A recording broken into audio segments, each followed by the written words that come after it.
ఈ రోజు అంబేద్కర్ యొక్క నైపుణ్యంతో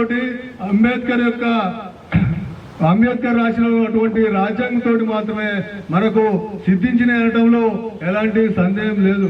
కానీ మనం అంబేద్కర్ బొమ్మలు పెట్టి విగ్రహాలు పెట్టి ఊరూరికి ఏదో దాని అంబేద్కర్ జయంతి రోజు వర్ధంతి రోజు మాత్రమే ఈ కార్యక్రమాలు చేసి విగ్రహాన్ని శుభ్రం చేసి మన కార్యక్రమాలు చేసినంత మాత్రాన దాంతో పెద్దగా ఒరిగేది ఏం లేదు. మీరు అంబేద్కర్ ఆశయాలను అంబేద్కర్ ఏదైతే ముందుకు తీసుకుపోమని చెప్పిండో ఆ కార్యక్రమాన్ని నిరంతరం ముందుకు తీసుకుపోయి ప్రజల్ని చైతన్యవంతం చేసి సామాజిక న్యాయం కోసం సమాజ అభివృద్ధి కోసం పాటుపడినప్పుడు మాత్రమే అంబేద్కర్ కు నిజమైన నివాళని చెప్పి ఈ సందర్భంగా విజ్ఞప్తి చేస్తున్నారు. ఎందుకంటే ఇప్పటికి కూడా కుగ్రామాలలో కొన్ని మారుమూల ప్రాంతాల్లో ఇప్పటికీ కొన్ని నిమ్న జాతులకు దళిత జాతులకు ఇతర వర్గాలకు కూడా కొన్ని చోట్ల ఇంకా అవమానాలు ఎదురైతేనే ఉన్నాయి. అది ఒక ప్రభుత్వమే కాదు, ప్రజల్లో కూడా చైతన్యం రావాల్సిన అవసరం ఉంది, దాన్ని ఎదుర్కోవాల్సిన అవసరం ఉంది. అలాంటి కార్యక్రమాలు చేసే వాళ్ళని బహిష్కరించాల్సిన అవసరం ఉందని చెప్పి ఈ సందర్భంగా మనవి చేస్తున్నాను.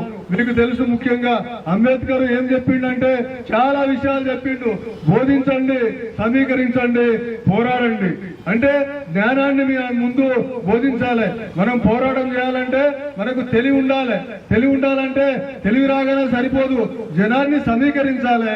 సమీకరించి ఒక గుంపుగా సమూహంగా పోరాడినప్పుడు మాత్రమే సక్సెస్ అవుతుంది అంటంలో మీకు ఎలాంటి సందేహం లేదు. పోలీసులో తెలిపినట్టయితే అది మీకు 25,000 రూపాయల నగదు ప్లస్ ప్రశంసా పత్రం వస్తుంది. కాబట్టి మీరు ఈ విషయాన్ని అందరికీ చెప్పి అవేర్నెస్ చేసి ఆ రకంగా రహదారి ప్రమాదాలకు గురైన వాళ్ళని కాపాడటంలో మీ వంతు బాధ్యత వహిస్తారని చెప్పి ఆశిస్తున్నాను.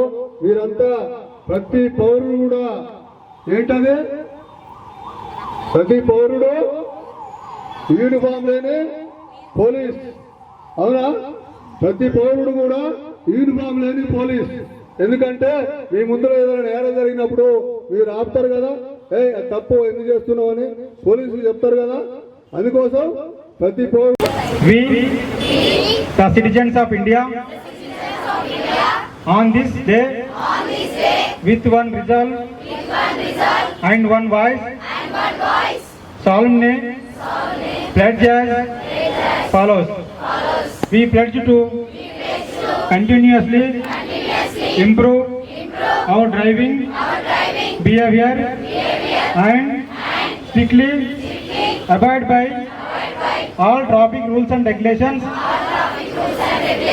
We pledge to always wear a seat